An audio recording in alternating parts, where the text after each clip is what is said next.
National Solar Observatory this summer for an R&D program. Okay. So he's presenting his concept here, like a test drive. So he actually got a scholarship. Very good. Yeah, they were encouraging us to go with all that, but I still need to go pick that up.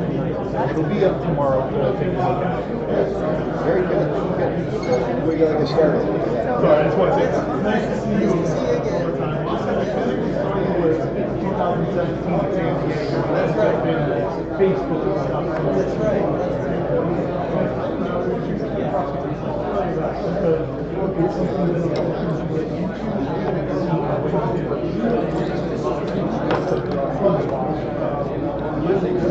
I don't want to be rude to anyone who might be speaking. I'm going to get this thing Do I want? But, Let me go. You guys go next to 5 or 10 minutes.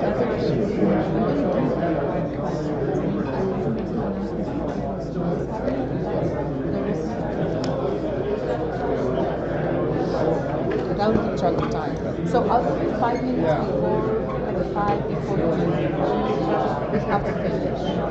So that you know, because I suspect it's going to be exceptional.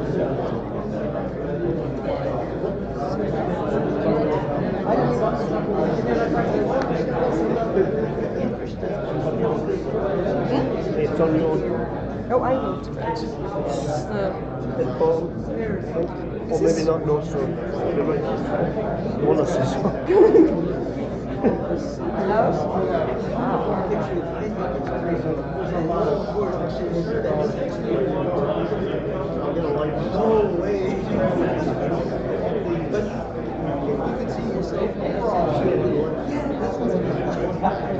Good morning, everyone. Good morning. Good morning. Good morning. Okay, we'll do this again. Good morning. Good morning. Oh, no. Good morning. Good morning. There we go. Now we're awake. It's such a pleasure to see you all here. And actually, welcome to Las Cruces, one of the few places that does have dark skies. So we're enjoying the weather, we're enjoying the skies, and we're going to be enjoying really cool astronomy. Don't turn off all the lights. Old lady cannot see. Okay, so I'm going to stand here being really awkward. So I have a couple of announcements to make. We have a very, very special. Can we turn on some lights? A little bit more. Please. Thank you. I thought you guys liked it though. Outside.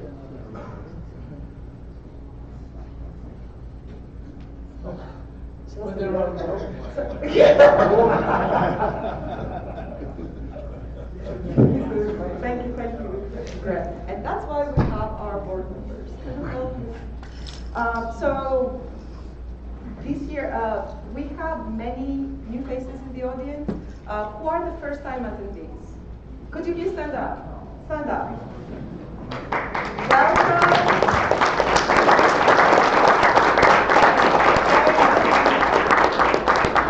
Welcome to our big Astro Party. The main idea is to actually share knowledge, build collaborations, and have fun doing it. We are the designated Astro Geeks, and we're proud about that. So actually, we're very grateful to have 2 gold sponsors here. We have Diffraction Limited. Colin Lee is here. There you go. And we have DC3 Drinks. Bob and Stephanie Demi. Here we are. Thank you so much for your support. Please stop by their tables to see what's new, what's happening, and give them feedback. I mean, one of the reasons why they come to our meetings is to hear from you, from our community, what your needs are in order to improve the product and provide the best services they can. So this is something that I hope you're going to take advantage of. Today we have a very special teacher workshop during lunch break that is going to take place downstairs from the Slow Blue Sky Survey. This is going to be presented by Karen Kiminucci and Katie Gabowski. Could you please stand up? Where's Katie? There we are. So I would like to extend a very warm welcome to all the educators and teachers who came here just because of that. So could you please stand up and identify yourselves? You're first time attendees? You're here, maybe you're not? Because it's a lunchtime. All right. So it's really, really great to have those individuals. It's also great that the teacher workshop is being sponsored, both by companies and by individuals. So I would like to acknowledge and thank the sponsors for the workshop, Ken and Beverly Hudson, Larry Rosenberg from Dark Associations, and the Border Brew Company House in Las Cruces. So if you are a coffee addict like myself, please check them out. They really have good espresso. And cold brew, by the way. So let's thank them, please. You will also see some tables from some local guests and friends of the ADSO. We have the Astronomical League representatives. Ron Kramer is going to be here. We have Apache Point. Katie Gabowski will be there. Sunspot Observatory that some of you are going to visit on Monday, and Dark Sky in New Mexico. Please stop by their tables and see what they're working on and what they're up to. And just talk to them. Welcome to our meeting, actually. Lunch is included in your registration, so it's going to take place here. These are boxed lunches. We will be doing a couple of things during lunchtime today, so I would really appreciate if you stick around. But the main idea is to mingle, talk to each other, make new friends, talk about items that you're interested in, or brainstorm on new projects. So that's why we don't have a very structured lunch break usually, but we want to offer you the opportunity to grab your lunch if you want to and sit outside. It's nice and sunny. I come from Cambridge, Massachusetts. We really value the sun when it's out. So I hope that you're going to take advantage of that as well. So this year we are highlighting our observance section. So you're going to see our whole schedule is structured around observance sections. And we are trying to actually get you more engaged on objects that are of interest to you. So I hope again that you identify with one or two that is closer to your heart and start a conversation with observing section leaders. So it's going to be really cool.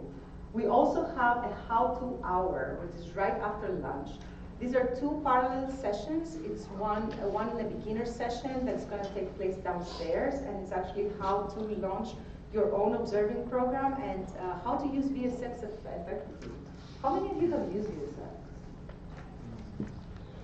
Awesome. So if you have any questions, you want to learn more about VSX, that would be the one. And we have another one. The second one is going to take place in this room, and it has to do with transformations and O-C diagrams. So if you're interested in that one, please stay here. And then we'll continue with our regular schedule. Tomorrow morning, we have a membership meeting, and it's going to be broadcasted through YouTube Live. So we're going to be taking questions from online registrars as well. So from there on, we're going to have a very interesting discussion, I hope. Now, I'm told by my staff that I have to actually tell you that there are raffle tickets for really, really good prices outside. It's actually $1 per ticket or $20 for 25 tickets. And I'm told that I cannot actually buy tickets myself, but I probably try my luck. You never know, right? Actually, we also have some items for sale. We have some really cool mugs and shirts, etc., etc. Also, for the speakers here, please consider publishing your talk or the results of your research to our journal. Our journal is here for you to publish your own work. And just think about why you're doing that. When you come up with one really cool result, maybe others will want to use it for their own research. So this is a way of disseminating, communicating research to the wider community. So please keep that in mind. And also, when it comes to the Q&A part of our meeting, please wait until the microphone comes to you, because we do have people online and they cannot hear it when you just speak. We do need to speak through the microphone. With that, we're going to transition to the first part of today's session. That is actually a semi-business presentation. As you probably know, we're going through a strategic planning process, and this has been a work in the making for a couple of years now. Very intense this year. We are trying to determine what the AVSO means to you, how our community is going to move forward considering the challenges we have, who our community is and how we're going to make the AVSO stronger, relevant, sustainable. So this meeting, or part of this meeting, will be dedicated to this kind of a discussion. So I'm not going to say more. I'm going to introduce our president, who's going to give the first presentation, and it does have to do with an introduction to our strategic process and what we learned. So thank you for your attention. Enjoy the meeting. Thank you.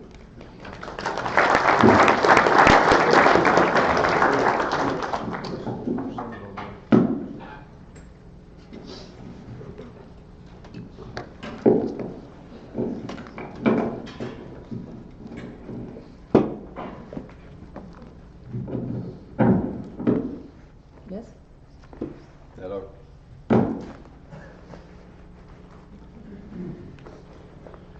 Okay, let's start. Two seconds. You can start. Oh, that'll be.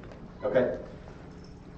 Well, it's good to be here. It's good to have everybody in this. I love New Mexico. I lived out here for a few years. My parents lived in Albuquerque for 30 years, and it's just different, right? I mean, Richard was just talking about, you step outside, clear air. Now, some of you may live in places that are similar to this, but others of us don't, and it's just a very, very special feeling. So I'm glad to have such great turnout. Good to have everybody here. As Stella said, we've started this focus on the strategic plan, looking at AVSO and all the success we've had over the last 100 years, and now focusing on the future and trying to be sure that we've got the right initiatives in place for the organization. And I really wanted to give everybody an update. This is a little unusual. We're doing, so to speak, a small piece of the member meeting first.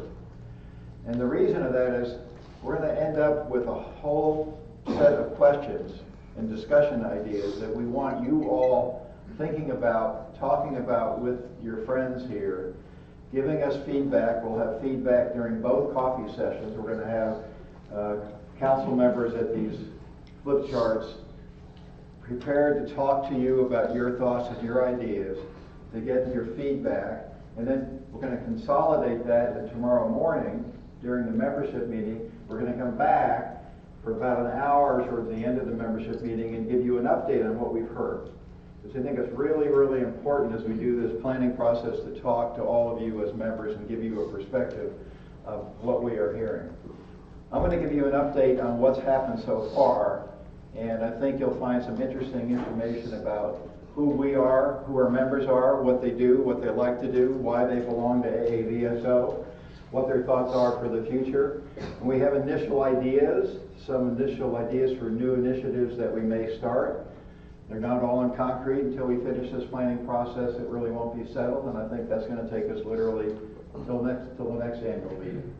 But I think we're making very good headway, and there's a lot of hard work, and I'd almost like to start this and say the council, the staff, Stella are really working extremely hard on this. And as I describe how we brought people together, I think you can begin to realize the amount of time and effort that's going into getting this done and getting it done right. If we go to the next slide, or I'm doing it. What you want to use? A quick piece of history, because as we went into this, we went back to the state of Massachusetts and found the original incorporation papers for AAVSO. And we were founded in 1911 and then incorporated as an organization in 1918. And this is just kind of a fun thing from two standpoints.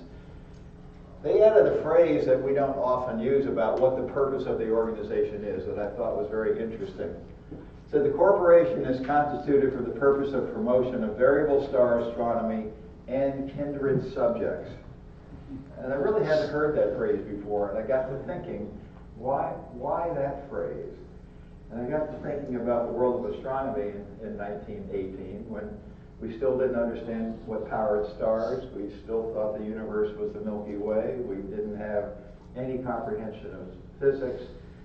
And here were a set of people looking at the night sky, seeing things change in brightness, not understanding what they were. And it wasn't, they didn't make the assumption, they knew they didn't know, which is what I thought is kind of interesting. They could have just said variable stars. But my view is in kindred objects was their realization of the ignorance of mankind at the time, trying to figure out what was up there. So I just kind of enjoyed that. Now look at some of the names of the founders. Leon Campbell, Alan Burbeck, Ida Woods, William Reardon, Pickering, right? Bailey, Dorothy Block. These are some of the directors that existed back then. So it's some really world famous astronomers that were part of the founding of the organization. So just a quick get back in history that I think helps us understand what we're all about. So, Owen, it's not moving forward. Am I too far away? It's working. It's working for you. Okay, I guess I have to be close. So the objective of the plan is really to really set our focus for the future. We're really trying to understand what you, the members, want out of the organization, why you enjoy belonging, what your interests are. We're going to try to set a plan for the next 3 to 5 years, pretty firm for at least the next 2 or 3. You know, plans always change. But then a little bit of a forecast for the next 10 years. Our goals right now, as I said, we want to update you on what's going on. We want to get your feedback throughout this entire meeting. So today is this morning is me to you. A lot of questions I'm sure will stir up in your mind. We'd like to begin to capture those during the 2 coffee breaks, and then we'll pull it back together. And tomorrow's hour is literally, there's no plan, or there's a lot of time to talk about your feedback and get your input.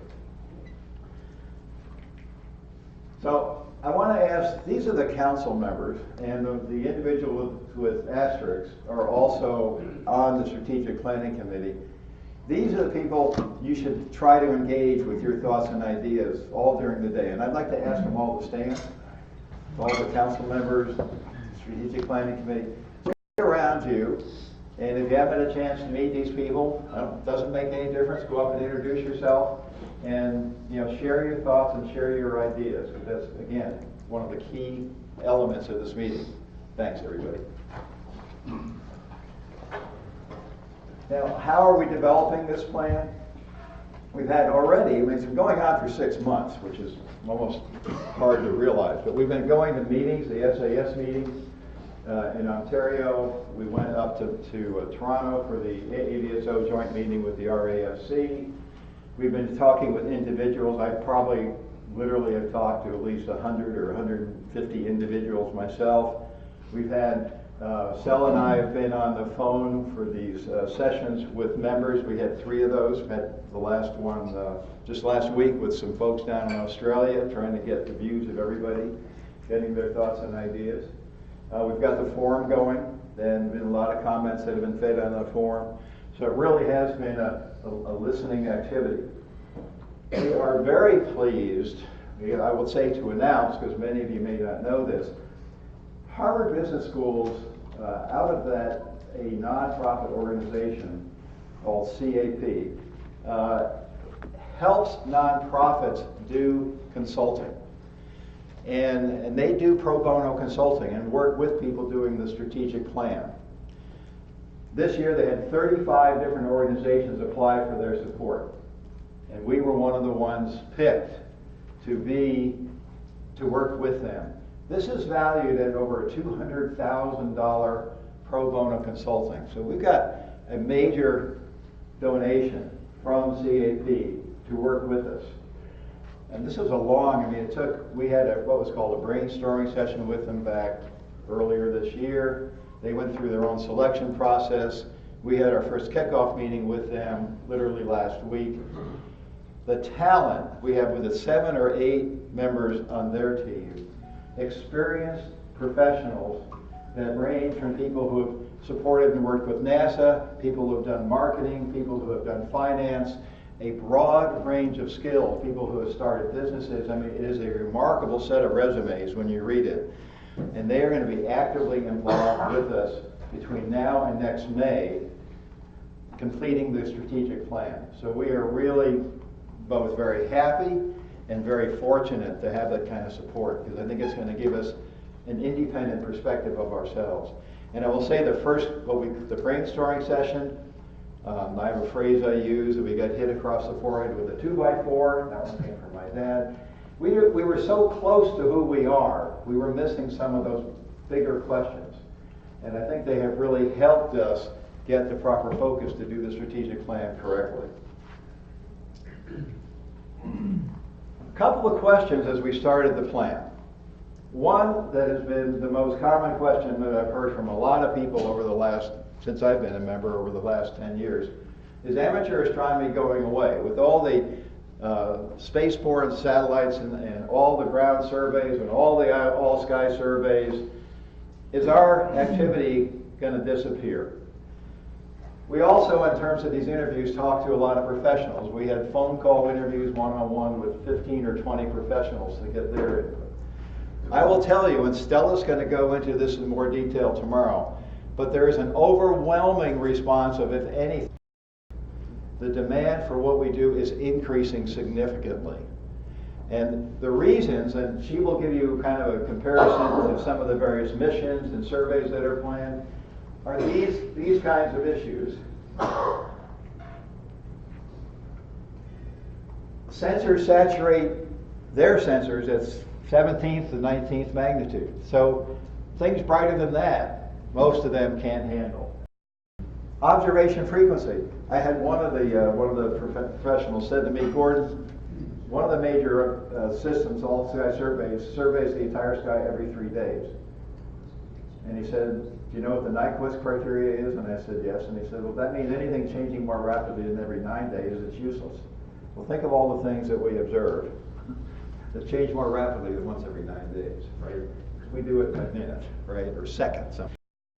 And the number of new targets that are up there, they expect to be overwhelmed. The duration of these observations, maybe it's depending upon the mission of days or weeks or months, but it's not the year, it's not the historic data that we have. They're filters. They have a different set of filters, sometimes a very limited set of filters. Their pixel size, this is the one that really surprised. Some of their pixels, and you'll see the detail tomorrow, they're 20 arc seconds. Well, that's a different world for a lot of the targets that we work with. So they literally feel they are going to be overwhelmed, that there's going to be too many things, that we will not be able to hold up to their desires. So one of the key things, and we talked about this in the council board meeting yesterday, is we need to actually expand who we are. We need to get more observers, more people in AAVSO.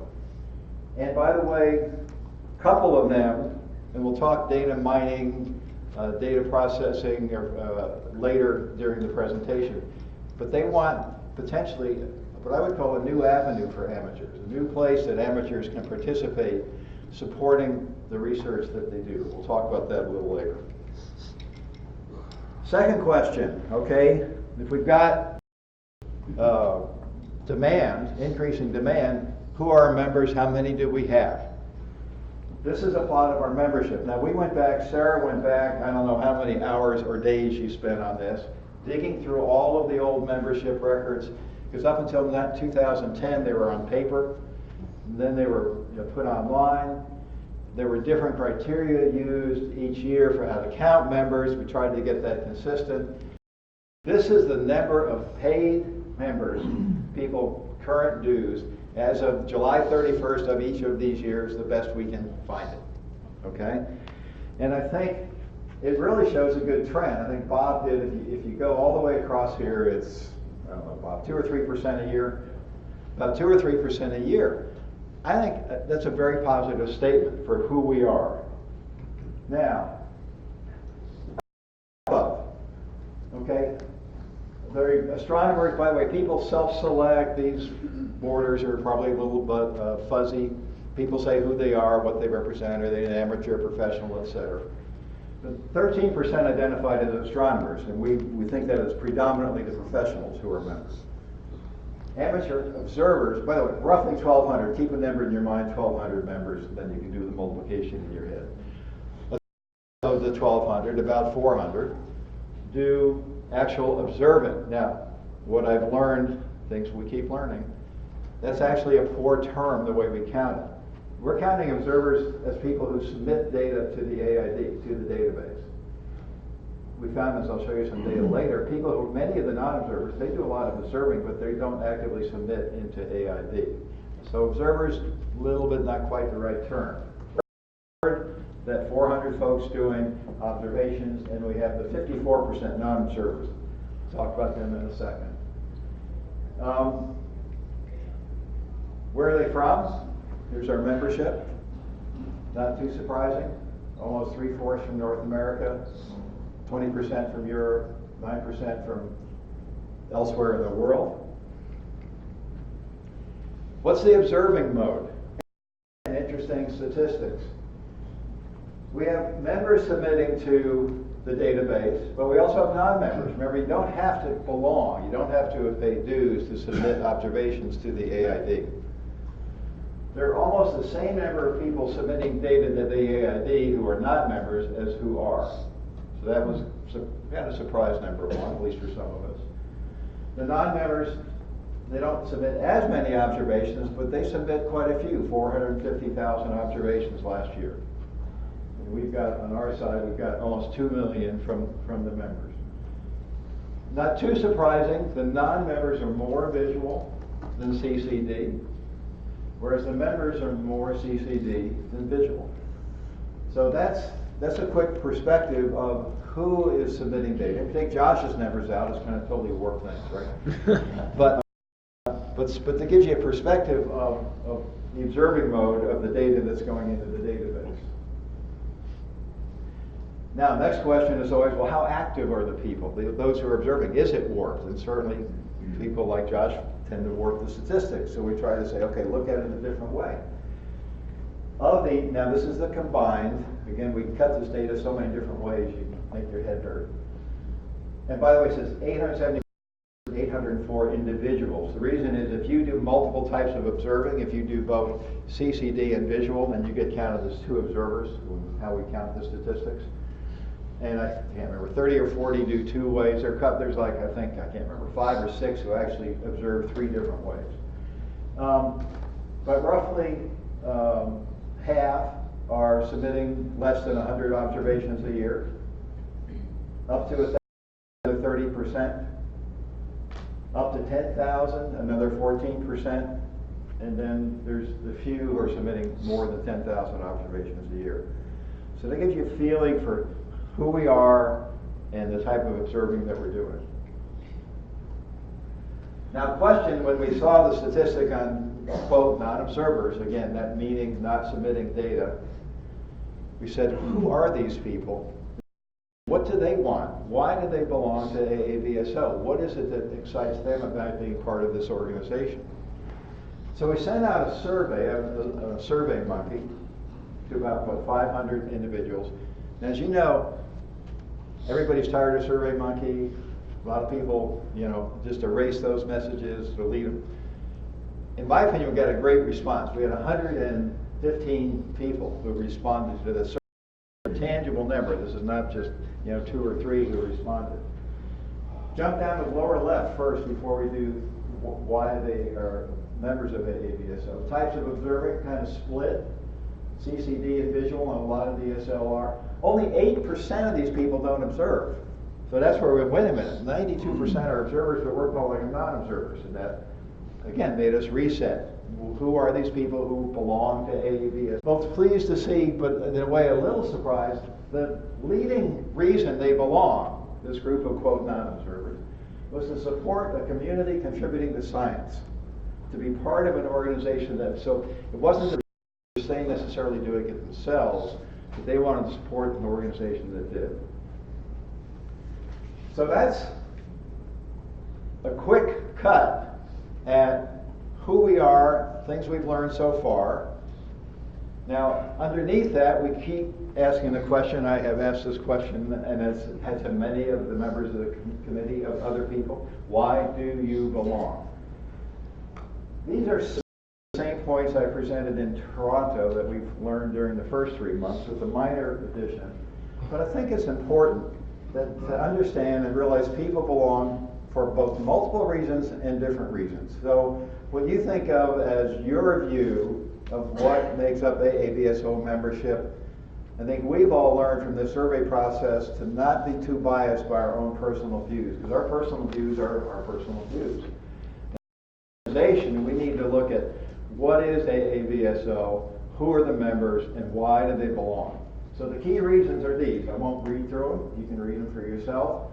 The one change from Toronto, I had a bullet which is kind of superimposed on the whole screen but not shown. It just says having fun, enjoying this, enjoying being with others, enjoying what they're doing.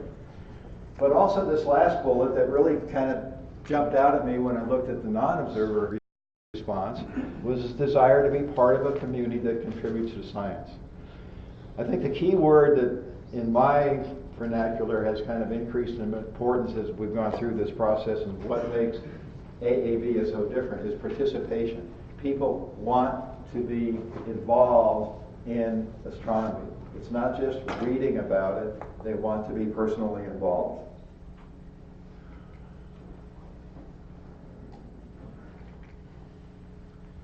So, where are we in the planning process? As CAP comes in, I mean, I think it's actually working fine. We've done a lot of initial work, but CAP, these people are going to actively engage working with us. So we're going to kind of dovetail, and they're absorbing all the information we have, and they will be helping us define revised set of questions. By the way, we'll caution you or ask you, they are going to want to do a survey monkey when they get through their initial analysis. If you get an email saying, would you please respond, try to not hit the delete bucket. Try to respond. I know we're all somewhat tired of surveys, but it'd be very valuable to CAP to get responses to the questions they will be coming up with.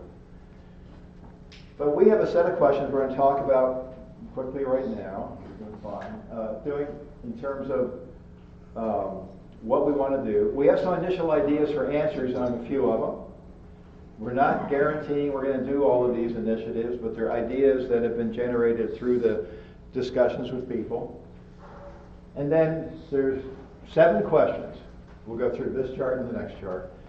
And again, at coffee, what we're going to do is we'll take these flip chart easels, we'll spread them out a little, and just wander around. And we're going to have a council member at each easel talking with you about that particular question and jotting down, and you can jot down some of your thoughts.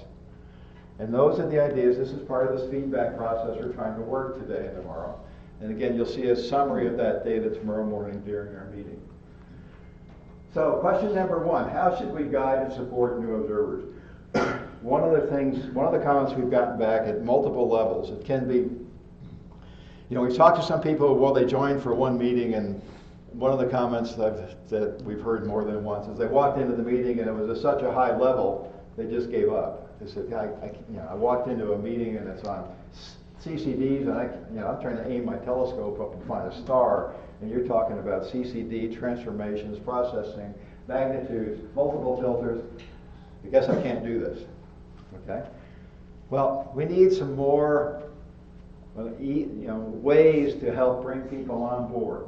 And what we want is your thoughts on this. Okay?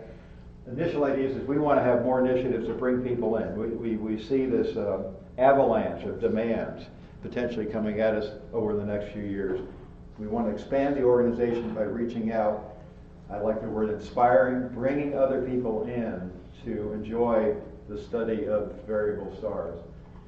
We've got to take all of our introductory material. Another comment yesterday was, well, people switch. They've been to optometrists and now they're going to try spectroscopy. Well, that's not a simple transition, right?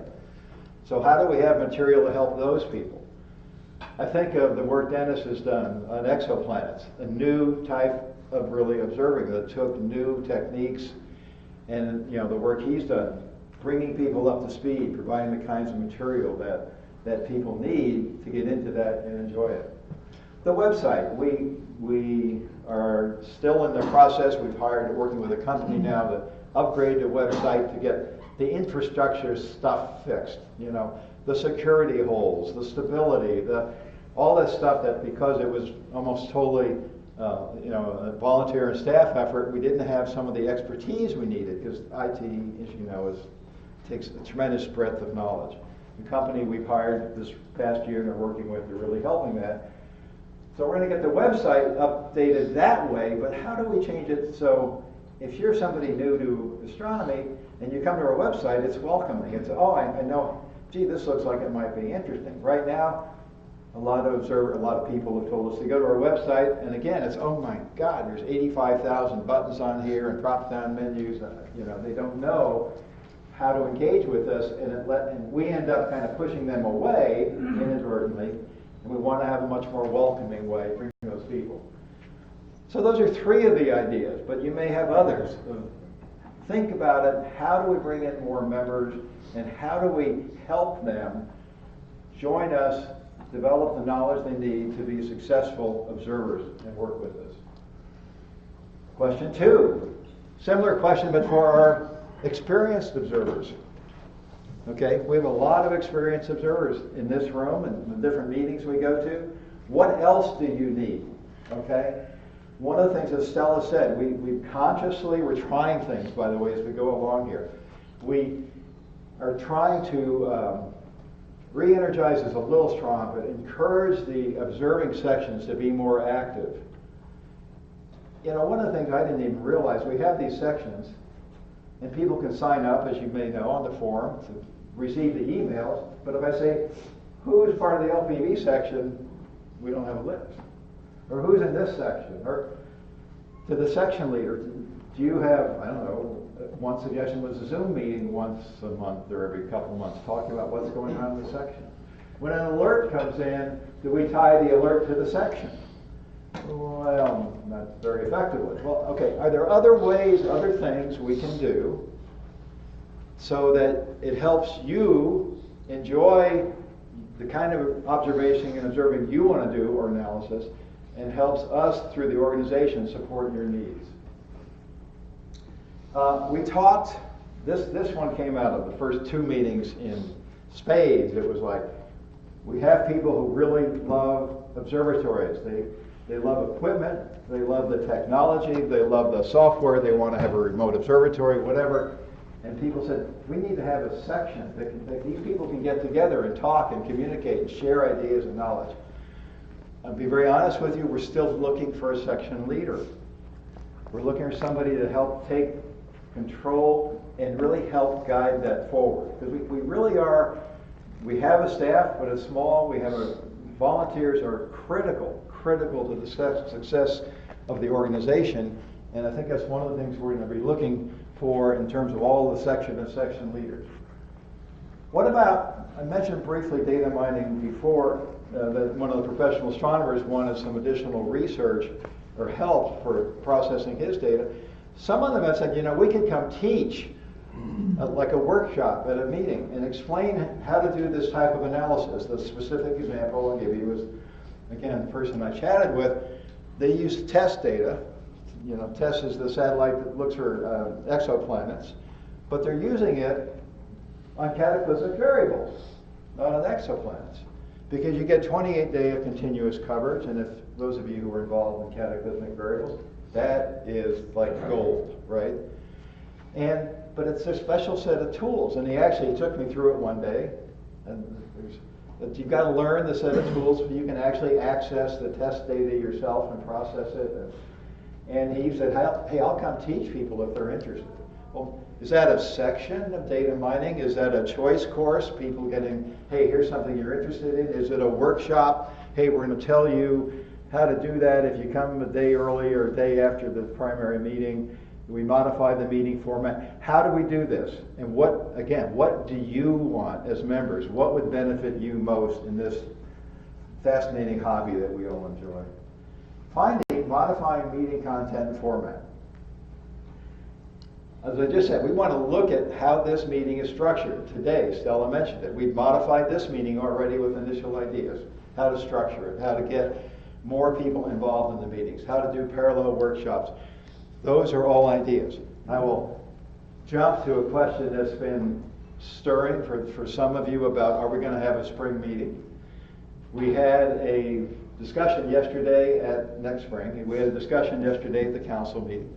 And I'm going to ask Chris, we actually had a motion that talks about the long-term strategy. Chris, you want to just read what that motion was that the board approved? Sure.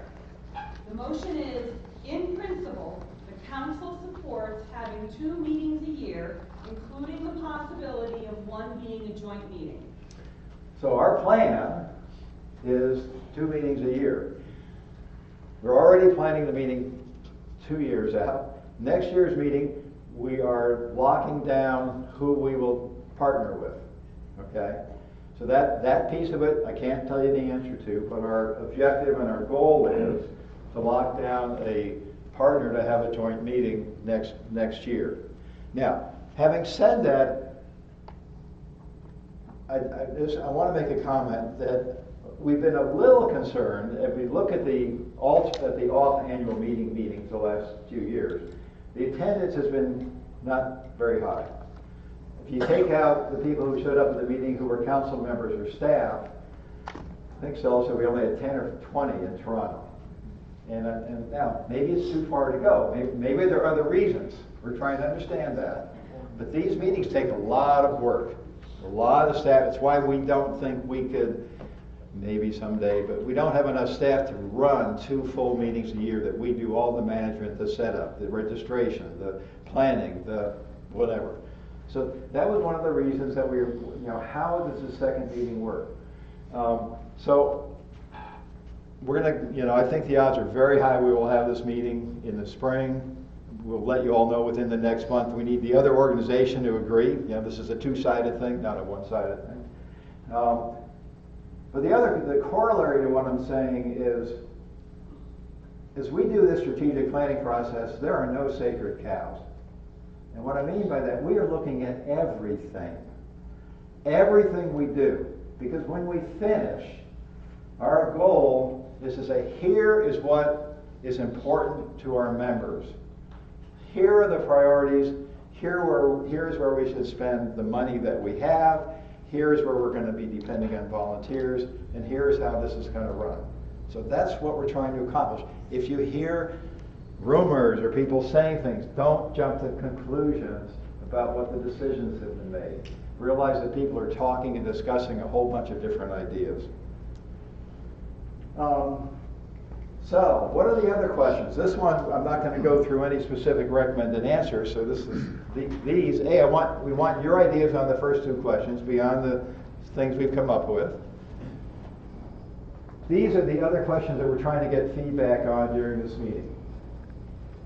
How do we better engage members who did not submit observations? It's half of our population, okay? We need to understand that. We as an organization, these are people who pay their dues, they participate. Obviously, many of them observe. What else can we do to bring them in, okay? How do we better reach out to clubs, media, etc.? If we're going to grow the organization, we can't just sit back and say, here we are. If you want to do variable stars, call me. We have to go out and tell people what they are. One of the questions, and we have literally several people now writing up the answer to this, is why do we study variable stars? Give me a 50 or 100 word answer. CAP, our consultant. Why do you folks do this? I mean, it's really kind of funny. And we are only right now semi-articulate, and we want to get better at this. This is why. This is a fun thing to do. This is what we enjoy doing. This is why it is valuable. Okay? So, help us. What ideas do you have for how we, and I say we as staff, volunteers, members, it's us. Okay, it is all of us. How do we better reach out to clubs, media, the press, etc.? Same thing, but at the bigger level. And part of the answer to this question to the general public is how much of this do we want to do? At the end of the day, we're going to have to prioritize resources. Okay? So we can't just say we're going to be on USA Today or on TV all the time or whatever. But we think there are some things we can do or should do, and we're trying to understand exactly what, to make people aware of us. The other thing CAP, one of the many things CAP said was, we searched around how many know who the AAPSO is, and there are a lot of people who don't know who you are, including a lot of professionals. Okay? So there's a marketing activity that we know we need to develop. We're going to develop a marketing plan. We're starting to work with them and others to put one together. But there's marketing to professionals, astronomers, as well as to the general public, as well as to astronomy clubs, etc. Recommendations for software schools, and the last two get a little bit more targeted. What we're after here is what many of you use a lot of the tools we have today, right? How would you like to see those change? What are the key things that you would like to see as we put together a plan for the future, that we lay out a plan to say, this is the kind of new tool we need, or these capabilities, or whatever. Okay. And finally, back to meeting format, meeting structure, how many meetings a year, what kind of workshops, what do you want to see in a meeting? What workshop topics? What would make you say, I want to go to a meeting? I will tell you, when we talked to some of the members online, and Stella and I talked with, again, I can't remember who was on the line during the conversations, but one of the comments was, for some people, I can't afford 2 meetings a year, and B, I don't get what I need in a meeting. I'm not learning something new. I'm not learning new observing ideas. I'm not, so like next year's meeting already, we're lengthening it with an additional spectroscopy workshop that butts up against the meeting for those who are interested. Maybe we add the data mining. Maybe we get a professor coming in and say how to use tests for CVs for a half-day session. I don't know. But those are the kinds of things, again, we want your input. So when you say, hey, I'm going to travel to wherever for the AAVSO meeting, you know you're going to come back with some valuable knowledge and information. Okay, so this is what we're doing. We need you to fully engage. We need you to give us your thoughts and your ideas. We will keep you up to date the best we know how between the website and between the meetings. Again, as we look at today and tomorrow, coffee breaks, we'll move the easels apart so you can wander and grab your coffee first. I think that the council members said they're going to grab coffee before they walk back to the easels. But anyway, so go back to the easels and just talk. It's not. We're trying to be both informal but formal enough to collect your thoughts and ideas. Any questions for right now? Again, you have lots of chances to shoot at me and the council members and staff later. Any questions right now that anybody would like to ask? Josh?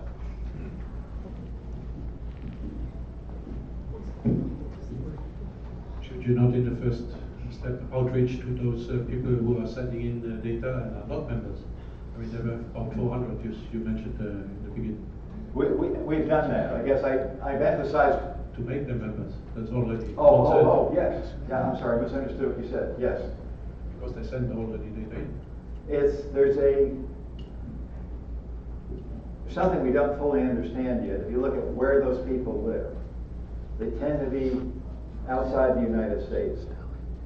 And we're thinking, again, this is where we think, but we don't trust much of anything right now when we say we think. We think it's because of there are other organizations in their local countries that they belong to.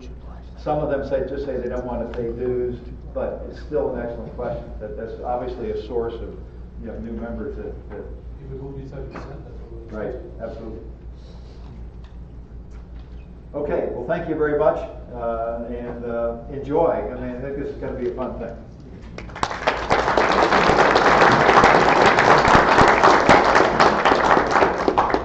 Thank you very much, Gordon. You want this one?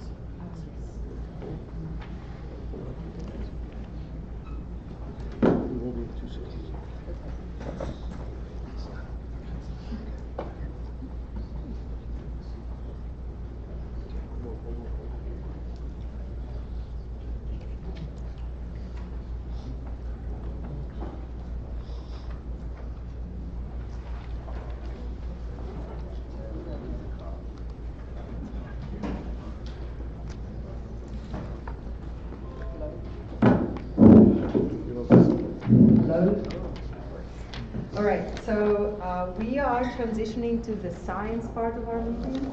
We're going to start with a keynote presentation that is given by my good friend, colleague, Dr. Kyle Kinamuchi. You know, this past week, there was a conference up in Cloudcroft. How many of you know where Cloudcroft is? Awesome. It's a beautiful little town up in the mountains, about a couple of hours from here.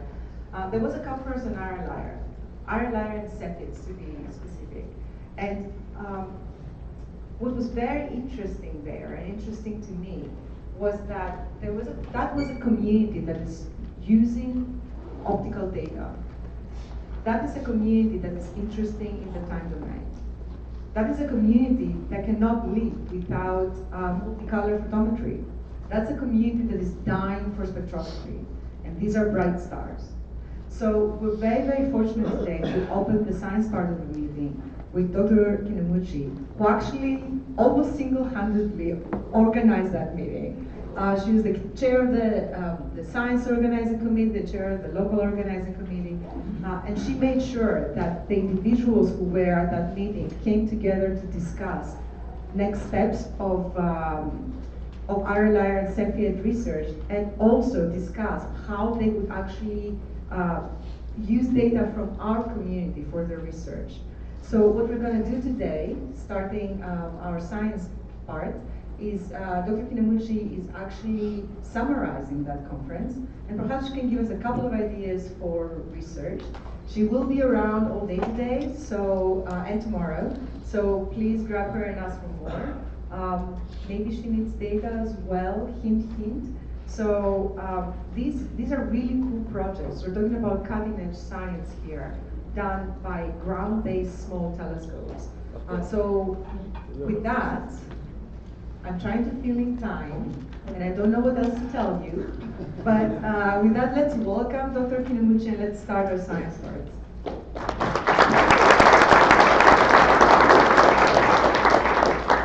Thank you.